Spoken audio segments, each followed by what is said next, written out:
knowing the body, the way it works, the body mechanics is obviously going to help you be a better skills coach, a better coach as well. Just understanding how to shoot, what muscles are involved in skating and all that.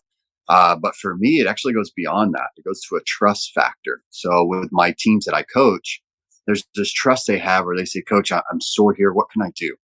Or if they get injured, they look straight to me, right? Instead of looking for a team doctor, looking for someone else, they're going, wait, coach has got my back.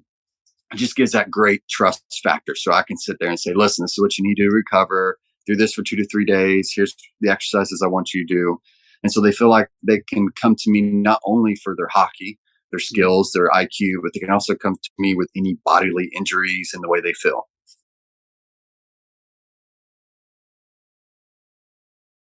I love that question. It's a great question. For me, it's working on getting better by progression.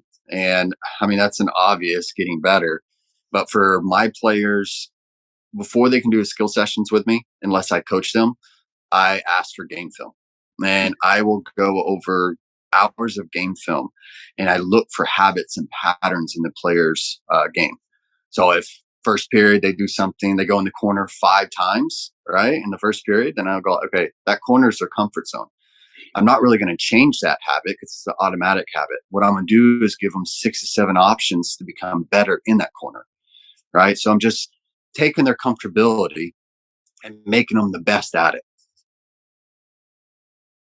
Usually, I always ask for the first lesson to be a private, just so I can really get to know the player, get their individual things that they need.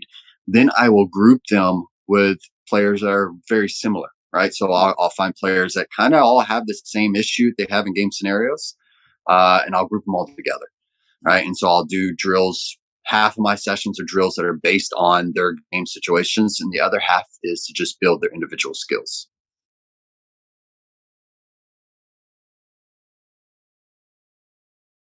Obviously, it comes from players' game films, right? So I use that.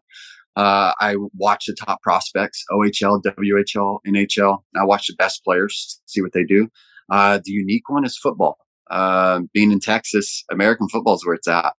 And you watch the way they train, like Tom Brady, the way he trains in the pocket and the drills they have him do are so unique. And I kind of come up with ideas from that. I'm like, I love that. I love that. And I use that inspiration to say, how can I make this applicable to a player that I'm coaching? So that's where a lot of my inspiration comes from.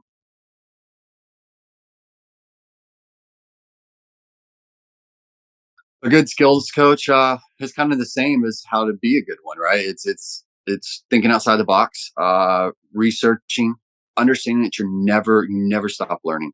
I mean, I'm constantly learning. I'm always looking to other coaches even to be like, okay, what all like there's a lot of great coaches on Instagram, social media, and I'll watch them do a drill. I'm like, I love that drill. I'm like, is it applicable to my player though? So make sure you're researching it. Does it work for your player? Don't just take a drill because it looks good. Do it because it actually is applicable to your player, your client at the time.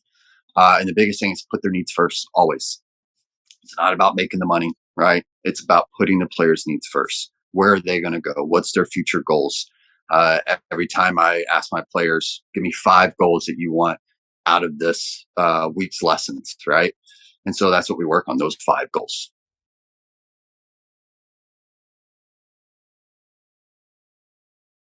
Best advice I wish I would have gotten is don't be cookie cutter, right? There's nothing wrong with stepping out of the box. I think when I first started as a coach, I looked around. That's kind of where it separated me. I looked around and saw 5 other coaches on the ice, all doing the same drills. And I was like, well, what makes it different? What am I going to do to separate myself? And I thought, well, I'm going to think outside the box and do something maybe that's a little different and see what happens, see how does it progress as a player. And I also did a lot of research. The best advice I can give a new skills coach: research, research, research. Right? Really dive into hockey, dive into the best players, watch a lot of prospect film, and see what they're doing differently. What makes them the best? You know, what's their skating mechanics, how they shoot, things like that. What is their situational awareness? And then try to build on that.